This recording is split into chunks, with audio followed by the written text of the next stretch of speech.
I just finished The Mountain and the Sea, and since this is one of Esquire's best 75 sci fi books, I need to go ahead and cross it off my list. This would make the eighth book on that list that I've read, and I have a long ways to go before I'm done.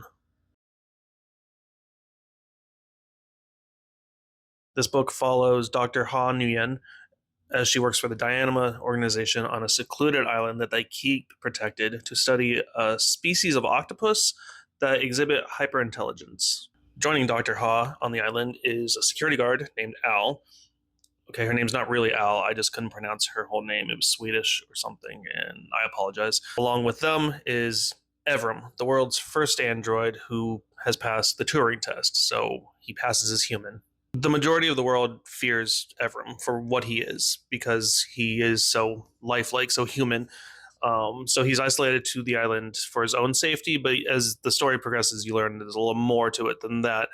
But because he's so advanced and because he has what we would call a photographic memory, he doesn't forget any details. If he's experienced it, he remembers it down to the T. He helps Dr. Ha with her studies of the octopus. Simultaneously, you follow a couple characters that aren't on the island, but they're connected in one way or another. Now, if you don't know, in real life, octopuses are incredibly solitary creatures. They do not live amongst other octopus.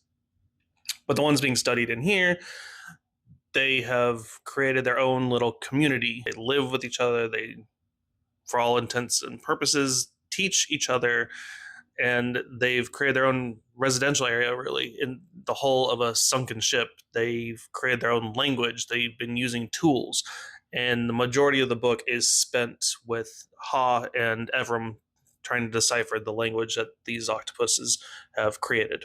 A lot of this book actually reminds me of the movie Arrival with Amy Adams and Jeremy Renner trying to communicate with alien cephalopods.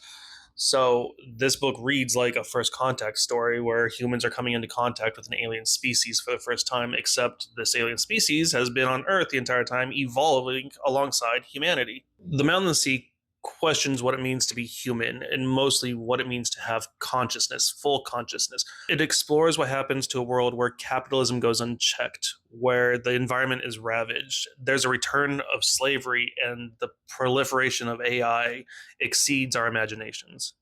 It manages to be deeply philosophical, maybe even give you an existential crisis of sorts, without bogging down the story. At first, I thought there wasn't anything special about the prose in this book. It's pretty straightforward. It's a lot of dialogue. The descriptions aren't particularly the descriptions aren't specifically eye catching. But then you realize, and I thought about this, that this could have read as dryly as a college level textbook. Nayler does a good job at turning it into an exciting story that makes you think and bite your nails. There are assassinations, assassination attempts, and cybersecurity breaches. It was so interesting. I actually started annotating certain parts. There's a discussion being had about humans always creating stories about robots becoming self-aware and annihilating the human race. And it's something that we tend to fear even today in real life with AI becoming as advanced as it is, except this book postulates that there might be another reason we think of this. It's guilt. It's a revenge fantasy. We are so ashamed of what we have done as a species that we have made up a monster to destroy ourselves with. We aren't afraid it will happen. We hope it will. We long for it. Someone needs to make us pay the price for what we have done. Someone needs to take this planet away from us before we destroy it once and for all. And if the robots don't rise up, if our creations don't come to life and take the power we have used so badly for so long away from us, who will? What we fear isn't that AI will destroy us. We fear it won't.